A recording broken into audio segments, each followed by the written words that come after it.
allowed China a very strong general economic presence in Latin America over the last few decades, and a particularly acute presence in mining, and not least in lithium. And now the United States is playing catch up.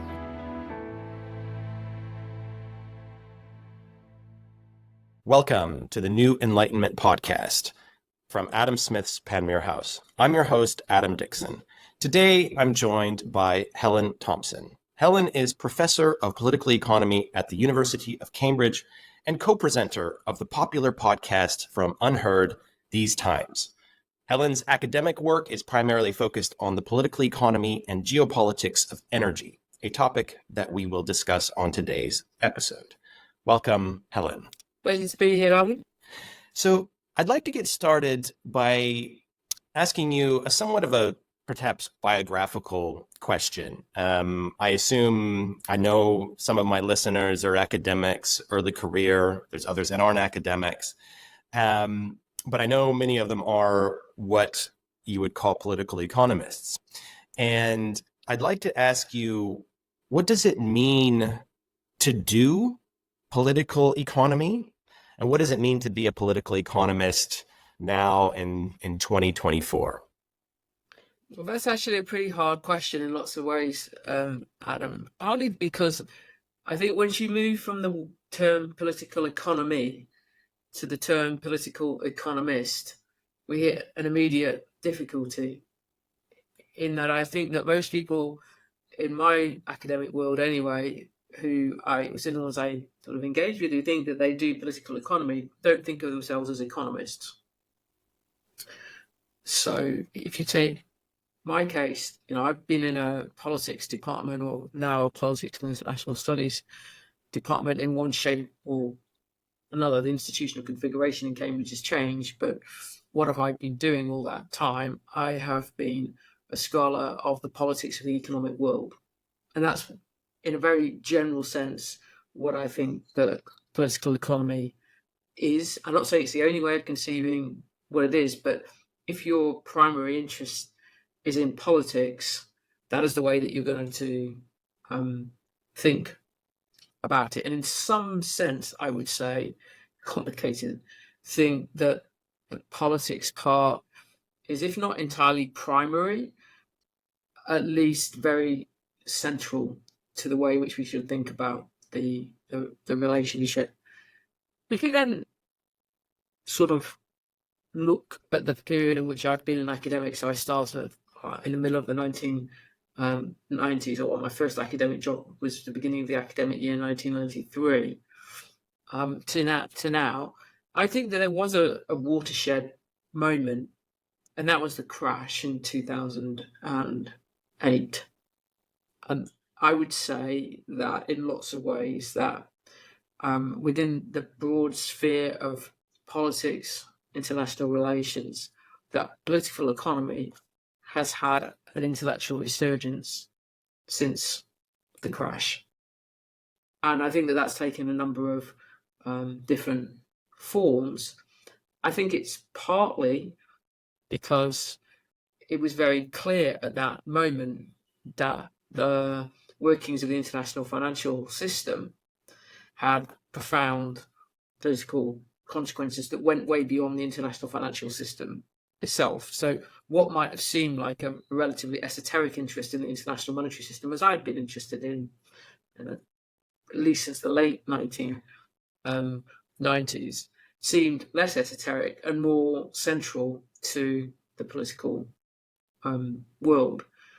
I would then say there was another change around 2016, in which a set of, in a way, broader questions about the relationship between economic change and democratic stability, in some sense, came to the fore. Now, obviously, in 2016, there were plenty of people who rejected a political economy explanation of what was happening, whether that be in regard to Brexit or whether that be in regard to Trump, and in some sense morally objected, I would say, to such explanations because it seemed to devalue the importance of culture, race, that side of nativism in explaining the shocks of 2016. But nonetheless, I think if you look at what's happened since, including the policy response in the United States and Britain to what happened in 2016, then the political economy explanations stand up quite well. So I'm curious in that sense, and that makes a lot of sense to me. I think if we think of, pre-2008, the economy, or what we thought of economy, was depoliticized and thought of in very technocratic ways. And then 2008 happens, and then kind of the standard economist explanations didn't seem to follow. And then there was a resurgence, if you like, of political economy thinking. I'm curious, though, in this broader kind of transition, how you've been perceived, or at least received, by, on the one hand, the political scientists, so that don't do economy, because that's what I've always sort of found, interacting with some areas of political science or even international relations, is that they treat political economy as, so that's something else. And they don't think of the economy. They think of voting patterns. They think of international institutions in a kind of more institutionalist fashion.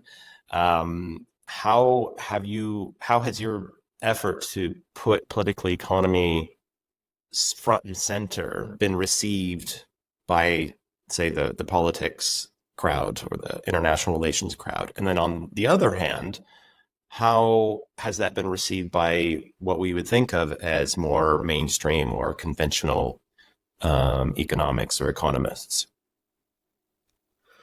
I mean, that's a difficult question, again, for a different reason, though, is because at a certain point in that story that I was telling loosely about myself, then I shifted probably around, I started doing this around 2013, 2014.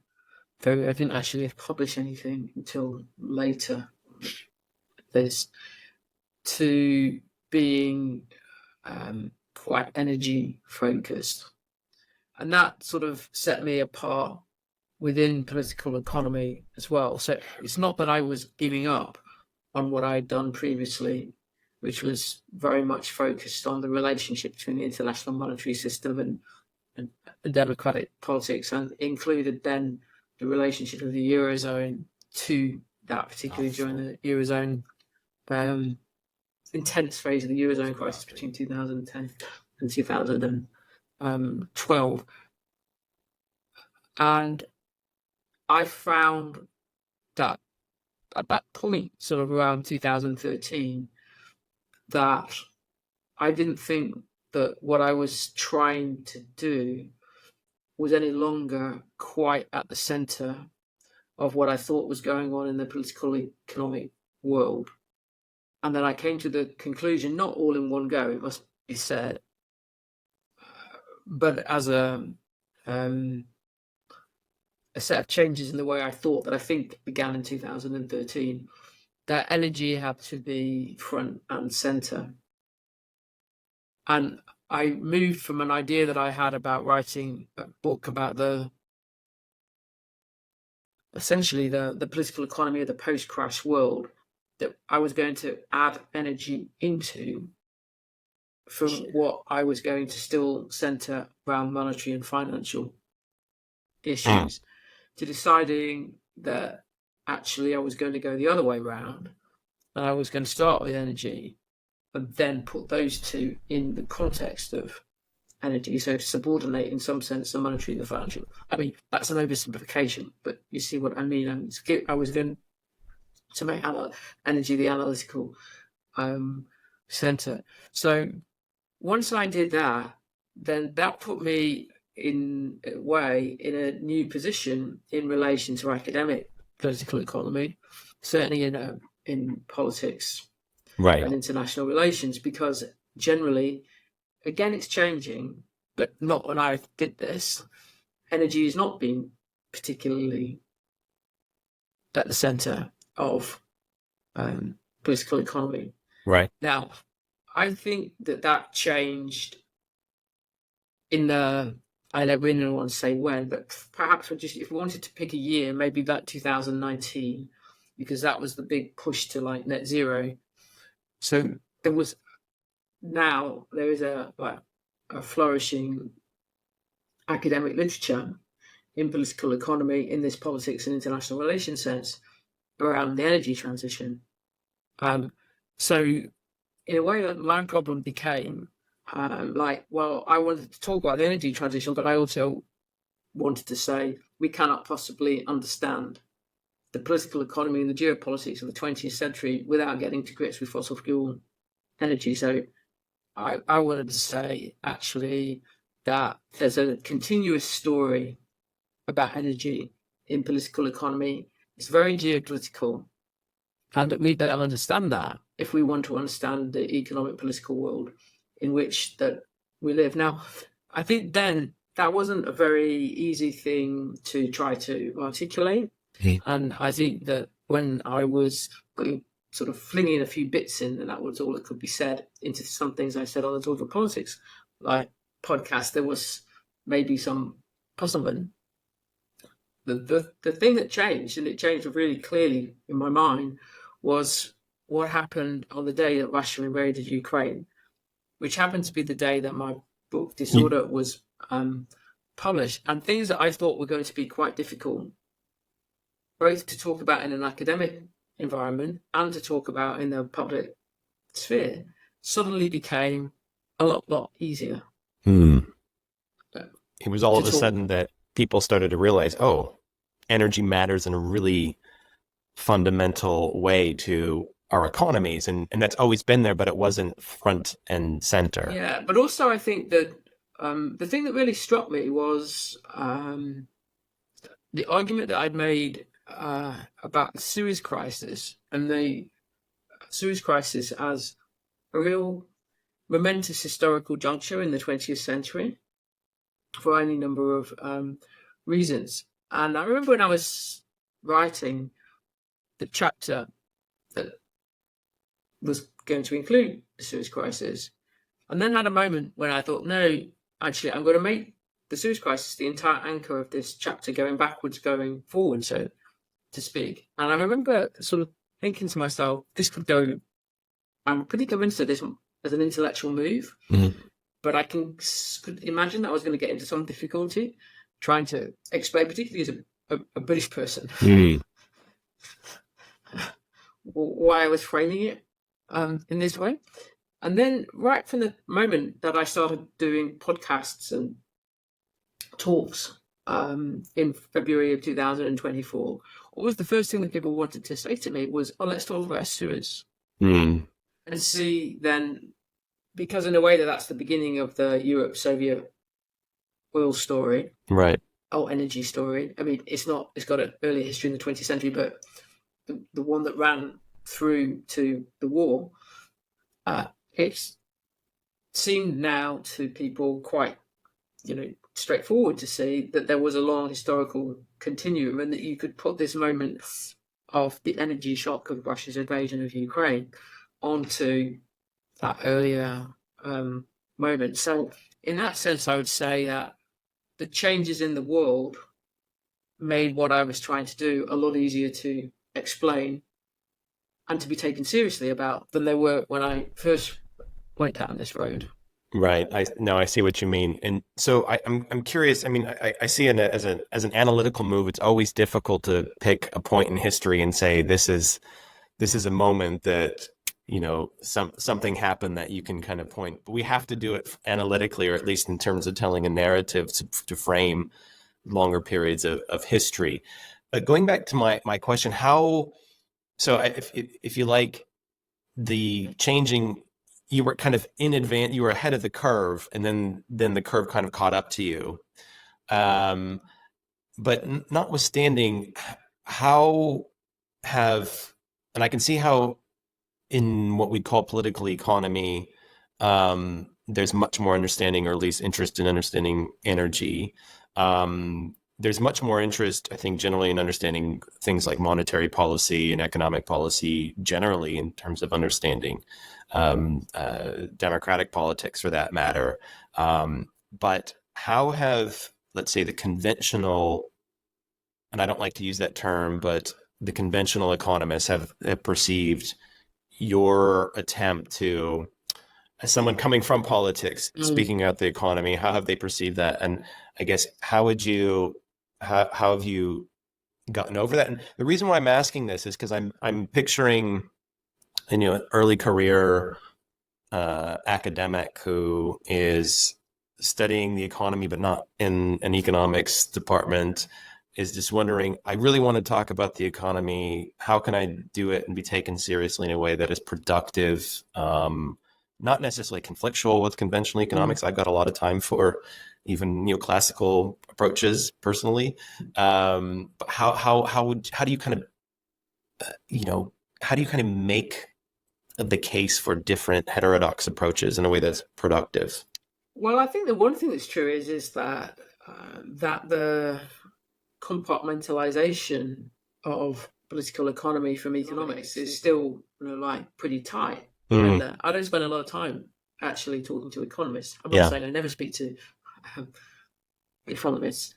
Um, and I think that when I have like done public events of one kind or uh, another um, with economists, it's tended to be in about energy rather than about anything else. And there may be some pushback about particular points, and perhaps more optimism that markets will take care of some of the issues that I think of in more geopolitical um, terms. But I don't think I've ever really got into deeper arguments, even though they're there obviously to be had, about the ways in which I am conceptualizing by making energy so central what, if you like, an economy is. And I do think that there is actually a fairly profound division that comes if you start from the monetary, in the broadest sense of the word monetary, meaning money in economics. And if you think of the economy as at core an energy system, and I think that there is something actually that is in that sense quite intellectually subversive about making energy so analytically central, because I don't think it's so easy to see how that fits into, let's call it, as you say, conventional Right. economics. But I guess, I think when I think of political economy, I also think about people like this guy behind me, Adam Mm. Smith, also moving forward to, through the canon of political economy, Karl Marx for that matter. But in those works, I think energy and the energetics of an economy was palpable, particularly around the industrial revolution and the recognition of how energy was transforming through coal and steam is transforming economies in profound ways. So in a way, energy's always been there, but we've perhaps forgotten at least some quarters of it. And now it's because we're moving into a different phase, it's front and center again, whereas we took it for granted, how fundamental fossil fuel has been for the last 200 years of economic growth and development. Yeah, I mean, I definitely think that there's some. I'm not so sure about Marx, but I think that there's something, there is something there in Smith. I think the person where you can say that it's not there, and it does have profound intellectual consequences in a way. Not interestingly, I'd say here, not just for economics as an academic discipline, but for political economy, is Keynes. Yeah. I think there it really energy really is absent, and I think it's actually uh, not just an intellectual blind spot for Keynes, but I think it actually um, him not recognizing the importance of it got in the way of his practical policy judgment Mm. at times as well. I Hmm. mean, for instance, I'll just give you an example. I mean, I think that he doesn't really get to grips in his critique of the gold standard, and particularly Britain going back on it, the overvalued exchange rate, as to why actually the British government might have an interest in sterling as a currency in which it can buy oil, as opposed to buying it like in dollars, and that may mean that you can't lessen the value of sterling, Right, because it has without having profound. consequences. And I think that is I think it isn't just conceptually missing in Keynes. I think it's pretty clear energy is conceptually missing in Keynes. I think it's missing in a way Keynes, the practical policy maker, as well. Right, and considering that there's more state intervention now, it's important. And we'll come back to this question, but I guess this is a good point to move our discussion further. And I'd like to discuss the geopolitics of energy. I mean, how you've come along in the last kind of 10 years as that's being your primary focus. But rather than, you've alluded to it, the kind of geopolitics and the history of oil in the 20th century, but now we're in an energy transition. Mineral production is quite significant. I recently had Gracelyn Bascarin on the podcast, and she's from the Center for Strategic and International Studies, and she's just started a program on critical mineral development. And the conversation that she and I had is on the one hand, she was trying to say that, well, yes, China is dominant in certain areas of critical minerals, but actually there's a lot of really interesting things happening and a lot of opportunity across sub-Saharan Africa, Latin America in terms of production sites, but also processing. And what I learned, what I thought was really interesting, is that a lot of money coming from the Gulf is being invested in the minerals production. Saudi Arabia is investing in mining and production in ways that I think are quite profound. And so on that note, I'm curious, maybe we can speculate. What is your forecast? And I think we can kind of move from there on how the energy transition will develop geopolitically. Is it going to be more conflict? Is it going to be more, is there cooperation? Is it going to be fractured? Or if you like, how different or similar will the geopolitics of the current energy transition be different or similar to the geopolitics of oil over the 20th century? I mean, I do think that for the foreseeable future, that China has pretty serious geopolitical advantages when it comes to metals required. And that's both a function of its dominance in terms of production of rare earths, but it's also a function of its dominance of processing, including in those parts of the world that are central to the energy transition's metal base. And that, I think, does mean, there is Australia, but it does mean Latin America and parts of Africa. I think that it's pretty clear that Chinese leadership started thinking strategically about these issues significantly before any Western country, including, strikingly, the United States. Yeah. And that in regard to Latin America, it is part of the world that for a long time now, American presidents are thought of as America's backyard. I mean, the Marshall Plan is, the Monroe Doctrine. Yeah. It's fundamental to American history. And yet it's allowed China a very strong general economic presence in Latin America over the last few decades, and that particularly acute presence in mining, and not least in lithium. And now the United States is playing catch up. Right. And I think that one should think of the Inflation Reduction Act in good part in these terms of a bid by the United States under Joe Biden to bring Chinese dominated supply chains around the energy transition, and the metals being not the only part of that. Batteries obviously, but batteries need metals to be a pretty significant part of that. Now, I think that there is a difference. Well, there's several differences, I think, between the geopolitics of this and the geopolitics of oil in the 20th century.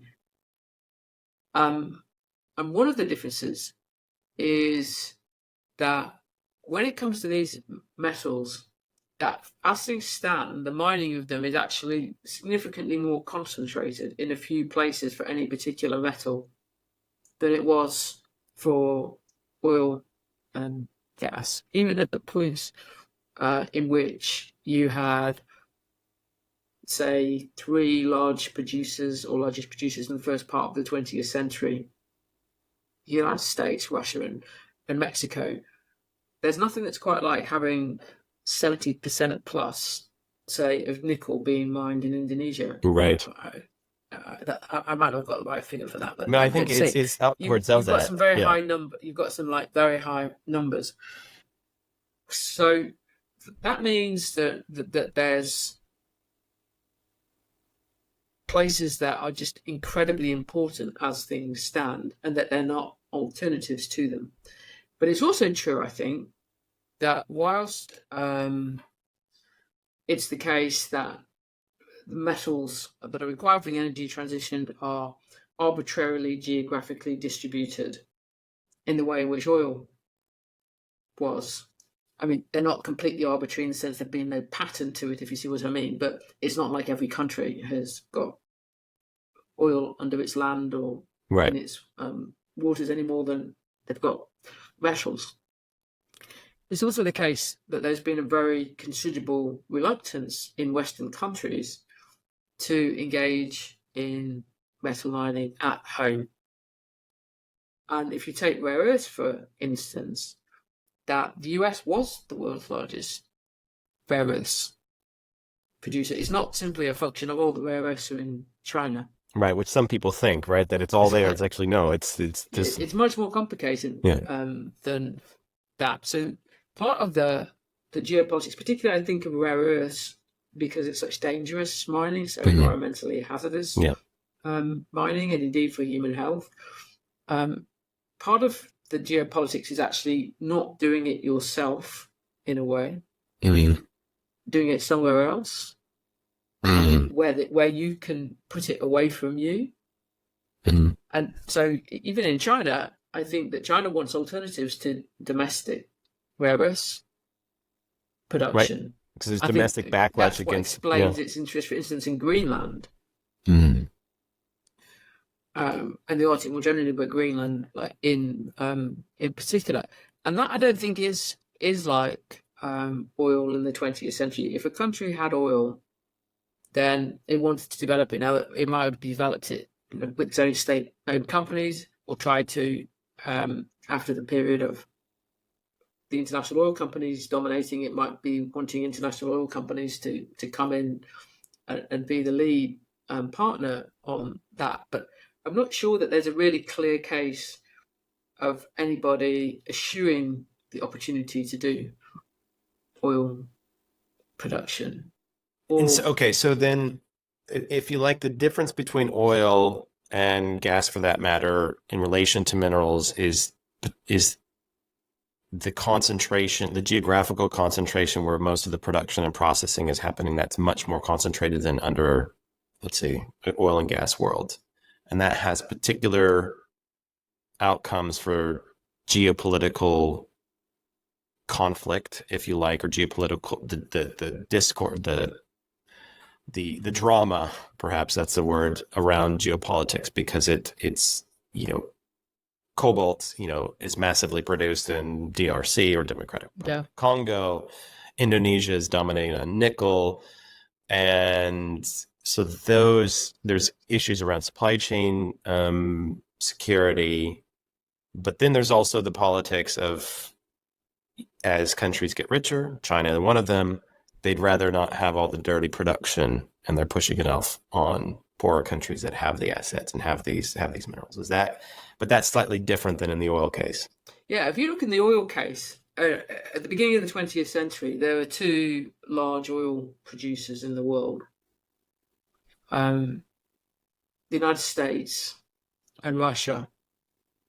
Russia in Baku, so in like present day, Azerbaijan, Azerbaijan, part, like, of the Russian Empire. It's not a coincidence at all, I think, that the United States and Russia, albeit Russia in the form of the Soviet Union, went on to be the two geopolitical powers that dominated the 20th century. If you look now, and let's just leave China and rare earths out of it, but if you looked at like lithium, let's say the production of which in the moment is concentrated in Latin America, I don't think anybody thinks that those countries are going to be the geopolitical power horses of the. We're not going to expect Chile to kind of. No, Chile is not going to rule the world. No. Even Argentina, as a larger country which is in the lithium triangle, is not going to rule the world in a geopolitical sense. So it's going to be more about these places being geopolitically fought over. In that sense, it's more like the place at the beginning of the 20th century where oil had been discovered but large-scale production had not yet started, which was the Middle East, because oil was discovered in Persia in 1908, and then the Middle East was a principal site of geopolitical competition during the First World War. Now, you could argue that by the time you get to the 1970s, that one of those Middle Eastern states, at least Saudi Arabia, does start to be not a dominant power, but pretty consequential, let's say, medium size power. So I'm not saying you would rule that out as a possibility, but I still think that it's a different world than when the concentration of the required resource, whether it's energy or metal, is in a large state that could aspire to geopolitical primacy. So then, and I guess this is speculative, though. I mean, what does that mean for the dynamics of conflict, in the sense that if we think of the 20th century, there were fairly stark ideological divides, during the Cold War. Today, yes, China is not democratic, but China is a good capitalist, if you like. I mean, they do capitalism very well. Their businesses, state-owned, private, they're effective. How then does that play out in terms of, state conflict or state kind of tensions with over these resources in these smaller countries, when the landscape is, I don't want to say it's less ideological, because I do think ideology matters, but there has been a triumph, I feel like, of neoliberalism, right, in terms of how globalization happens, in terms of how companies go out and I'm including China in there. How does that play out in terms of development of these resources? Whereas in the 20th century, there was much more the link between kind of, classical geopolitics in the kind of Mackinder sense of the word played out in a more kind of obvious way. Whereas now you think, well, how does the geoeconomic landscape play out when you've got big companies, even if they're state-owned? We'll come back to that. How does that play out in kind of the fight over these resources? I mean, I think at the moment it's playing out, particularly between the United States and China, around conflict dynamics. It's not playing out the cooperation. So the United States is not willing to say that China is already dominant around these supply chains and that we have to accept that as a fact of life and adjust to China's primacy in this area.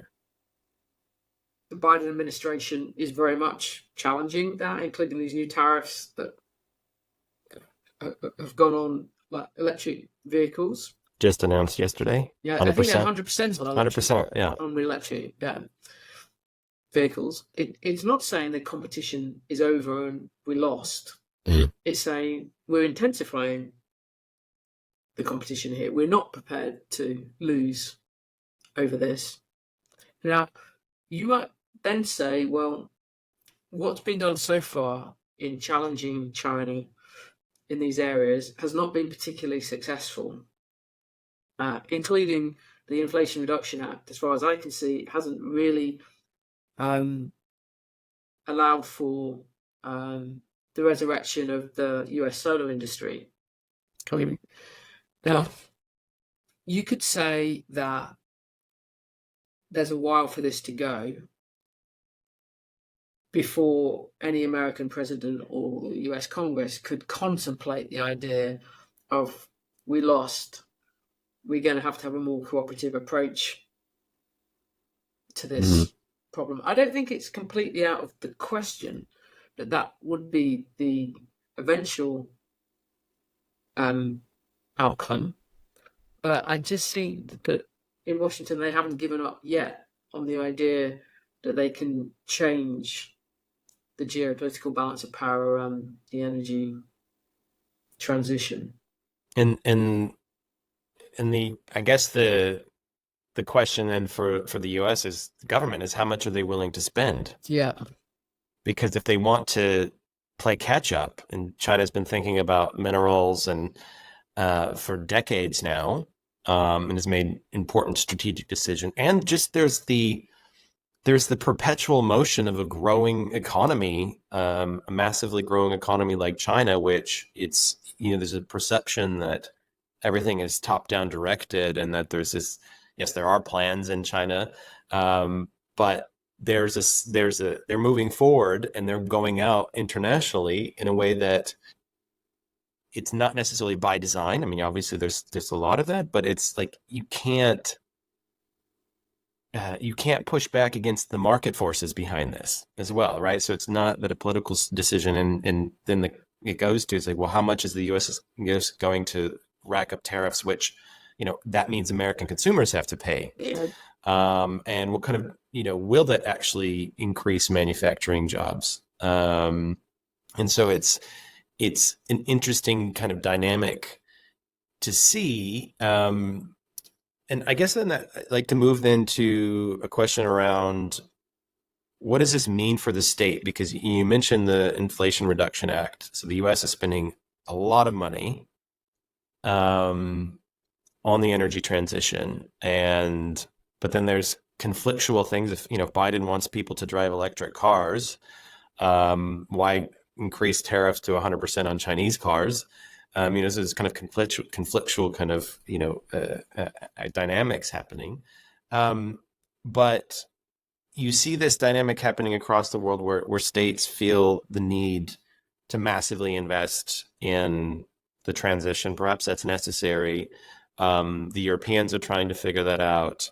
I'm curious, how does that dynamic, that this rise of state capitalism, if you like, play out in the energy transition? How does that compare to the 20th century oil politics? Well, I think that the state was, in European cases, was pretty fundamental to the push into oil. I mean, if you take the British case, once oil had been discovered in Persia, then there were people in the British government, led in the end by Churchill, who wanted the British government to have a majority stake in the Anglo-Persian oil company that was going to be developing those Persian oil wells. That company became ultimately British Petroleum. The French similarly used the power of the French state in the 1920s to create energy companies. It was very much seen as something that the state had to do. And the fact that Germany didn't have a state-backed energy company in the 1920s, I think was quite significant for Germany's energy problems in that decade, before we get onto the idea of what Hitler was trying to do in that space. And so I think that you can then think about the 1970s as this era which is commonly portrayed as this sort of general ideological turn to neoliberalism and away from the state's engagement in economic policy, as actually having at its centre a shift on this question about what the relationship is between the state and the energy sector. And I think it's, in this sense, maybe it's just a symbolic coincidence, but it's there. And the first company that Margaret Thatcher's government privatised was British Petroleum, in terms of selling the share of the British company. So I think then that period, and you can see it really clearly in some of the rhetoric in the 90s, is actually these international energy companies that we have on the European side that are very much bound to the European states in a way which isn't true for the American ones. You retreat away from that into let's have markets try and deal with energy problems for us, because these state energy companies are so bound up with the European imperial world, particularly in the Middle East, and we've got this energy nationalism against that in the 90s, coming out of the late 1960s and the 1970s in the Middle East, that we're going to have markets take care of the problem, because that's less geopolitical. It's less tied to the imperial past. And meanwhile, in the United States, in the 70s, because the United States had at that point moved into being a large-scale oil importer, indeed the largest oil importer in the world by the end of the decade, the immediate response from the Nixon administration to that situation had been to create a very tight federal apparatus for controlling almost all aspects of energy production and energy distribution, deciding who can produce what and sell it to who. And then the critique, and Reagan, the people around Reagan very much represent that, is like, you just need to let the market do its work, because if you'd only let prices go up instead of trying to control them, then the oil companies could drill for more expensive oil, like offshore Alaska or the North Sea, and you let the prices go up, and then you've got more supply, and then the prices will come down again. So I think energy is actually quite central to that whole shift from the 70s onwards, where less of the state and more of the market. But then I think once you get into the middle of the last decade, concerning by the time that China's leadership is articulating Reagan China 2025 in 2015, is very clearly using a well-financed industrial policy to drive its energy transition, not least into electric vehicles, which is quite central to Made in China 2025. Then you get this reaction back in the Western countries, including in the United States, of, well, actually we need state industrial policy. Yeah, the market isn't going to fix this for us. So we're back at the beginning of this new energy transition to something that is actually got something in common with, I think, the way in which the European states, the states in Europe, which we're better way putting out, were heavily involved, at least the more powerful of them, in the energy sector. And they did have to think about that in geopolitical terms. So they had to have a foreign policy that was lined up with what their energy companies and so do you then forecast so I had Brett Christophers on the podcast, was the second podcast that I put out, and to discuss his new book, and he basically makes the argument on renewables, and then his book The Price is Wrong, that the market dynamics for making renewables profitable, it's not there. And so in effect, what we need is large public utilities like we had in the past, where the ownership and the investment of these can be kind of spread out over decades, and we don't have to worry about the market dynamics to and the profitability aspects to kind of put these things forward.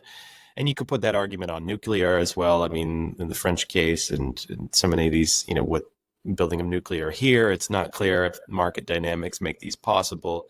So I guess, do you see if a transition is going to be away from fossil fuels is going to happen seriously, would you say that it requires more state ownership and more state intervention, or is there an alternative? Can we still allow the market to do it? Or at least what's the relationship between the market dynamics of it? Because we still need innovation in the sector. We still need kind of something that's not necessarily state driven to drive this. What's the relationship? I think that there's no alternative, but for there to be a much more active state than there has been in Western countries, for there to be an energy transition, and that may not mean state ownership, but it is going to mean the state, in one way or another,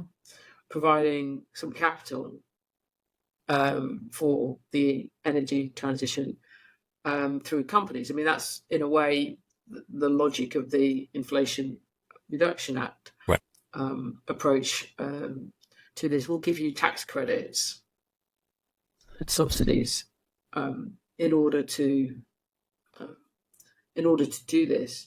And at the same time, even beyond these issues, there is the fact that if we are going to have large-scale electrification, we're going to replace what we do with oil in transportation and what we do with gas in heating, then that needs a massive expansion of the grid, the electricity grid. Again, it's very difficult to see how that is being done by markets, purely market dynamics. I mean, that is like enormous infrastructure. Yeah.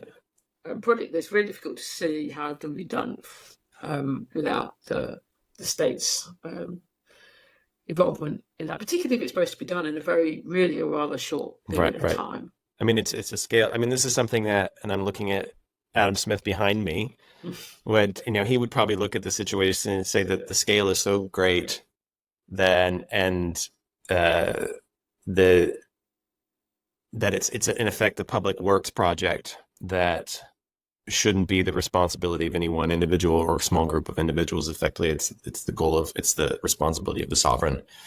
And so that fits with a liberal political economy to a certain degree. But how then is, how is this going to play out politically, right? So if we can shift gears slightly to thinking about the state of democracy, 2024 is a major year for democracies around the world. The US is going to the polls. European Parliament elections are coming up soon. Elections will likely happen in Britain. And India is currently voting at the moment, right? So democracy is still alive and kicking, thankfully. But in that politics, the current democratic politics, energy is probably one of the most important issues, and the costs of it, right? So in more authoritarian states, it's easier to kind of drive forward industrial policy. How will the energy transition, in your view, affect the outcomes of these elections? And if you like, what do both sides of the spectrum have to do to kind of manage the costs, right? Because I think sometimes the costs are, which I think are manageable, they're not articulated in a way to the publics, and so the poor or working class people think, well, wait a minute, you're trying to, asking me to foot the bill for retrofitting my house and putting in heat pumps, and this becomes politically difficult, and it has the effect of kind of driving a wedge in politics in a way that I think might not necessarily be helpful. So what is your view on the state of democracy, and then how does the energy transition fit into that? I mean, I think in terms of the state of democracy, one has to separate out for Western countries, the United States, really from the European cases. I mean, every European country could go to the polls this year for a national election, and not one of them would look remotely like the election taking place in the United States at the moment. And I think that there's a real serious question, regardless really of who wins, as to whether there will be the consent of the losers to the outcome of the American election. I don't think and I think that is a big problem for American democracy. I don't think that that's a problem in the same way in any individual European country. I think in terms of the energy transition, I think what you can see is that there are clearly cases where opposition parties are able to use aspects of the energy transition, particularly around the cost of it, to take votes from governing parties. And I think that the increase in support for the AfD in Germany since the Russia's invasion of Ukraine has got an element of that in it, both to some extent of like moving away from Russia for gas, but also that heat pump issue in Germany and the legislation around that. I think if you look at the last election in the Netherlands, you can see that the nitrogen fertilizer issue played some part in hurting the government there. I think that what the British case shows, though, is it's actually rather difficult for a governing party to decide that it's going to try to use the energy transition as a divide issue from the opposition, which is something that I think that Rishi Sunak tried to do probably from last autumn in a somewhat systematic kind of way. And I think that speaks to the fact that incumbents in Western countries, anyway, are generally having a pretty hard time. And that's why that even though that Biden might be able to say, look, there's some economic payoff to the Inflation Reduction Act, the backdrop of the energy shock in 2021, and I do think it started in 2021 rather than with Russia's invasion in 22, and the inflationary consequences of that, the fact that that's kept interest rates high still, because there's not been the turn to moving healthy, then that is the more determinant thing of what is going on in these elections, that regardless of which party is in power, whether they're to the left or the right, they're being harmed electorally by the economic difficulties that are very much bound up with the energy issues of the last few of the last few years. I think that if you take the British case, then at the moment you can see that the Labour Party think that the energy transition is something that is good for it because it can present itself as having an economic alternative to the Conservative government. But at the same time, I think it will run into many of the same issues, both that have hit the Conservatives in their commitment to net zero. How do you actually deliver on it? But also that the Biden administration has run into with the Inflation Reduction Act they will be in spades in Britain because the scale is obviously so much less, is it doesn't deliver enough quickly. Right. Enough to make an economic difference. So if it's supposed to be a jobs growth strategy as well as an energy transition strategy, it won't succeed politically well enough on the jobs growth part of it. So then, I guess, what is in your view? What can incumbent governments? How do we make the politics easier around the energy transition? Because I agree with you. Looking at you you mentioned Rishi Sunak, and there's kind of the pullback from net zero here. In Britain, heat pumps have become kind of a taboo subject where you go to Scandinavia and they've got heat pumps everywhere, and it's huge penetration. What are the practical things that politicians can do to sell the idea of a transition as not being necessarily as costly and not necessarily as disruptive as, let's say, those on the degrowth left would have you believe, or those on the denialist right would have you believe? I think one thing that's pretty important is that the practical capacity, almost if you like in an engineering sense, to deliver on the promises, like, has to be there. I mean, if you take the German case with heat pumps, and a law is passed, people can't get new boilers beyond like a certain date. They need to have a heat pump installed, but there was nothing, from what I understand, there was nothing like the capacity in Germany to install that number of heat pumps in the timescale like required, like by the legislation. So there has to be some commitment that is financed in that sense as well, but that also matches up with, if you like, the facts on the ground about how this change is going to be secured. So if you have a targets-based approach driven by like legislation without an actual strategy for how practically the energy infrastructure of the country is going to be quite literally rebuilt, then you have a problem, not only because it's been more expensive, etc., but because it then reinforces a view that many people have that the politicians aren't really very serious about. Right. There's not joined up thinking, right? I mean, it's not joined up thinking, that there just isn't the competence of the state to deliver. Right. And then that reinforces the distrust of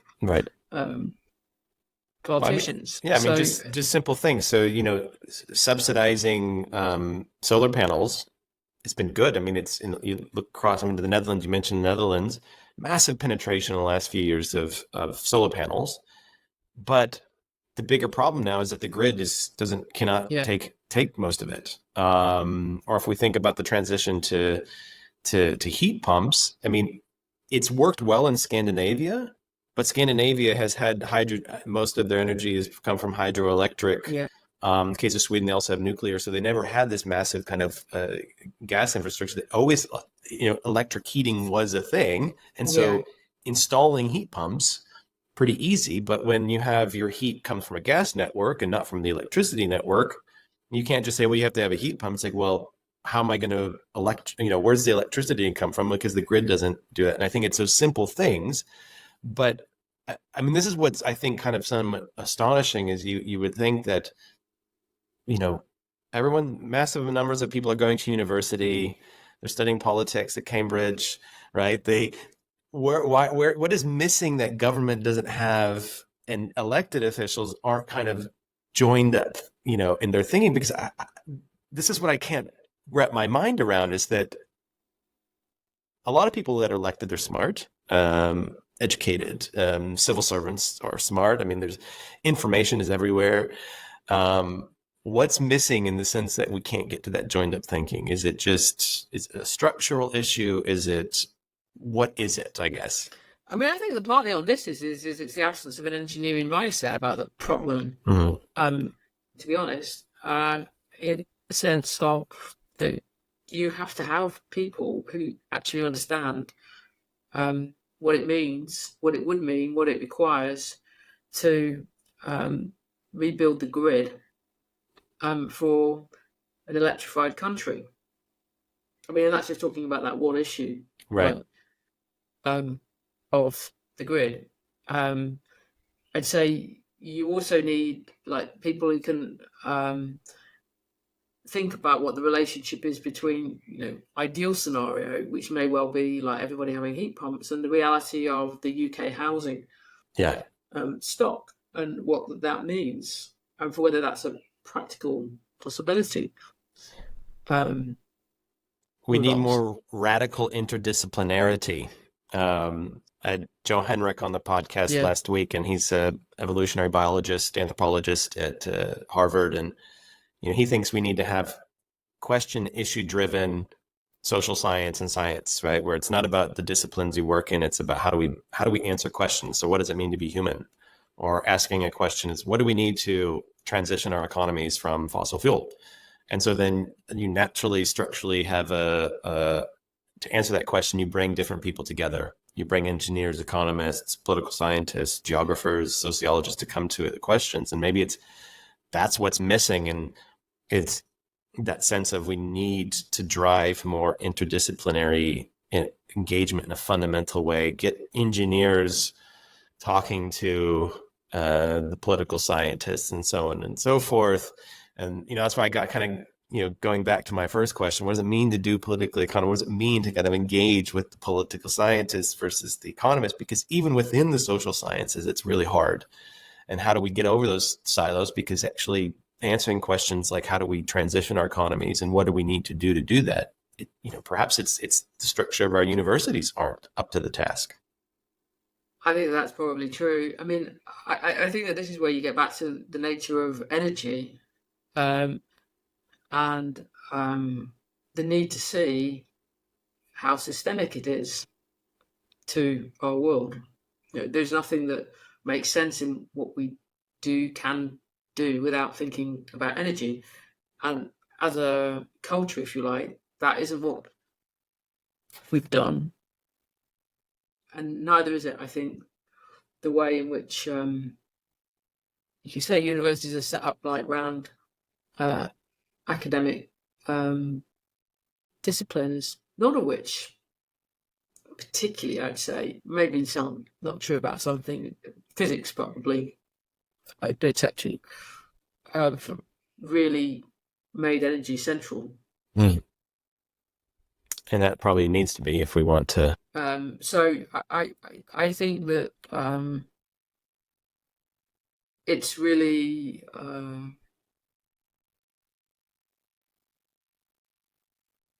so we put in this. It's really striking, I think, that if you look at the way in which energy has been discussed, it's in a historical sense. It's quite often easier to find things in the cultural imaginary that are engaging with these huge social, economic, political questions about energy. Think of some of science fiction than it is in the academy. Okay. So, final question. Your book Disorder, it's out on paperback. And you have a successful podcast. It's great. What's next for Helen Thompson? What's the next book? What's the next project? Well, I've got I'm working on the start anyway, of another book.